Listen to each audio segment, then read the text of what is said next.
তো গাইজ আজকে আমি একটা নতুন ভিডিও নিয়ে চলে এসেছি। বেসিক্যালি এই ভিডিওতে আমি আপনাদেরকে দেখাবো কিভাবে আপনারা ডিবিটি লিঙ্ক করবেন।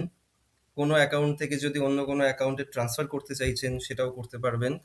আর বেসিক্যালি অন্নপূর্ণা ভান্ডারের যে পেমেন্ট বা যে স্কিমের আপনারা টাকা পেতে চাইছেন যে অ্যাকাউন্টে, সেই অ্যাকাউন্টেই আপনি টাকাটা রিসিভ করতে পারবেন। তো সেই পুরো প্রসেসটা আমি আপনাদেরকে একদম চটপট দেখিয়ে দেবো। সবার আগে আপনাকে যেটা করতে হবে, এনপিসিআই এর এই যে বেসিক্যালি ওয়েবসাইট আছে এটাকে ওপেন করতে হবে। আপনারা দেখতেই পাচ্ছেন আপনাদের সামনে একটা ওয়েবসাইট ওপেন হয়ে গেছে। তো ওয়েবসাইটটা ঠিক এমন দেখতে। তো এখানে আসতে গেলে আপনাকে কি করতে হবে, আপনাকে গুগলে যেতে হবে।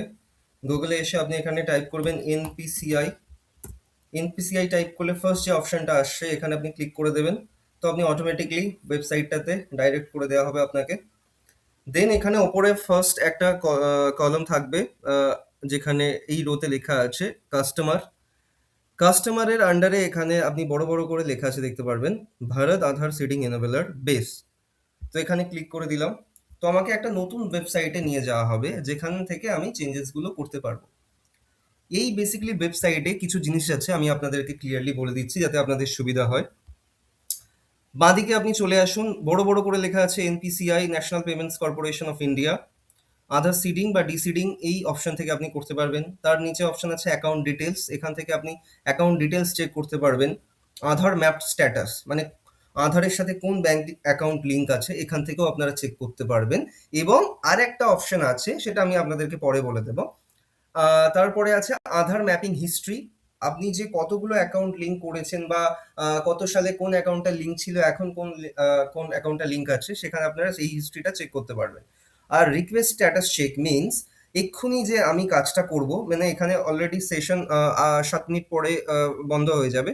তো আধার যে আমি সিডিং করব এখন, সেই সিডিং করার পরে আমাকে একটা রেফারেন্স নাম্বার দেওয়া হবে। সেই রেফারেন্স নাম্বার দিয়ে আমি এখানে যদি সার্চ করি তাহলে আমাকে স্ট্যাটাসটা দেখিয়ে দেওয়া হবে যে আমার কাজটা হয়েছে কি হয়নি।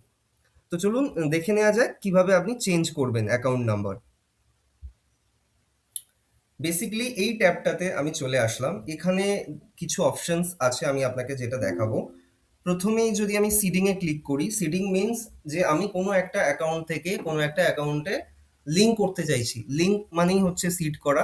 আর ডিসিডিং মিনস আমি যদি ডিলিঙ্ক করতে চাই, মানে একটা অ্যাকাউন্টে লিঙ্ক করা আছে, আমি চাইছি সেখান থেকে আমি ওটাকে ডিলিঙ্ক করব। তাহলে ডিলিঙ্কে ক্লিক মানে ডিসিডিং এ ক্লিক করতে হবে। তো প্রথমেই নিজের আধার নাম্বারটা এখানে বসিয়ে দিতে হবে। তো চটপট আমি আমার আধার নাম্বারটা বসিয়ে দিচ্ছি এখানে।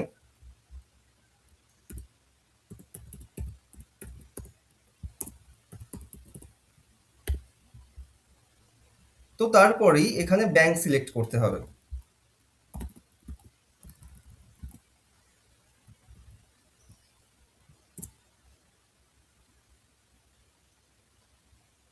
এবার বাদ এখানে ডান দিকে একটা অপশন আছে fresh reading, movement, same bank with another account and movement. Fresh reading মানে হচ্ছে আপনার কোনো আগে কোনো রকমের কোনো কিছু লিঙ্ক করা ছিল না, আপনি ফার্স্ট টাইমের জন্য ব্যাংক অ্যাকাউন্টের সাথে আধারটা লিঙ্ক করছেন, সেখানে ফ্রেশ রিডিং এ আপনাকে ক্লিক করতে হবে। Movement, same bank with another account মানে হলো একটা অ্যাকাউন্ট, মানে আপনার একটা ব্যাংকে অ্যাকাউন্ট আছে, আপনি অন্য একটা অ্যাকাউন্টে সেম ব্যাংকেই ট্রান্সফার করতে চাইছেন উইদিন দ্য ব্যাংক, সেখানে আপনাকে মুভমেন্টে ক্লিক করতে হবে, মানে সেকেন্ড অপশনে ক্লিক করতে হবে। আর থার্ড যে অপশনটা আছে এটা হচ্ছে যেটা আমরা এখন করব, ব্যাংক টু ব্যাংক। সাপোজ আপনার কোনো একটা ব্যাংকে এসবিআই তে ছিল, আপনি সেটাকে শিফট করে ইন্ডিয়ান ব্যাংক বা কানাড়া ব্যাংক বা আপনার যে ব্যাংক আছে সেই ব্যাংকে করতে চাইছেন, সেক্ষেত্রে এই মুভমেন্ট মানে থার্ড অপশনে আপনাকে ক্লিক করতে হবে। এরপরেই আপনাকে নিজে অ্যাকাউন্ট নাম্বার দিতে হবে যে অ্যাকাউন্টে আপনি ট্রান্সফার করতে চাইছেন। তো আমি এখানে তাড়াতাড়ি আমার অ্যাকাউন্ট ডিটেলসটা এন্টার করে দেবো।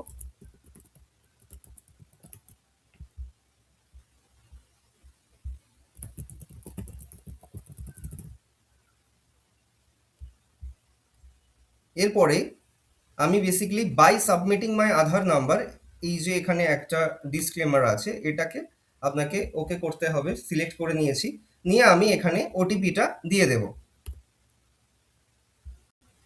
তো বেসিক্যালি আমি সব ডিটেলস এখানে ফিল করে দিয়েছি। এবার আমাকে বেসিক্যালি যেটা করতে হবে সেটা হচ্ছে এখানে ওটিপিটা সরি ক্যাপচাটা এখানে দিয়ে দিতে হবে। আমি ক্যাপচাটা এখানে ফিল করে দিচ্ছি। এরপরে আমি সাবমিটে ক্লিক করব।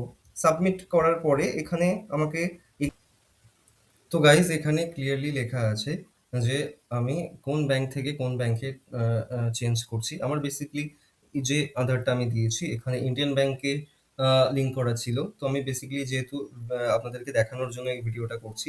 তো এখানে বেসিক্যালি আপনাদেরকে কনফার্ম করতে হবে। আপনি কনফার্ম করে দেবেন এখানে। তো কনফার্ম করে দেওয়ার পরে বেসিক্যালি আপনাদের কাছে একটা রেফারেন্স নাম্বার চলে আসবে স্ক্রিনে, সেটাকে আপনি কপি করে রেখে দেবেন। তো এটাই হচ্ছে এন্টায়ার প্রসেস যেটা আমি আপনাদেরকে দেখালাম। কোনো রকমের কিছু ইস্যু হলে ডেফিনিটলি আমাকে কমেন্টে জানান, আমি আপনাদেরকে হেল্প করে দেবো। Thank you so much.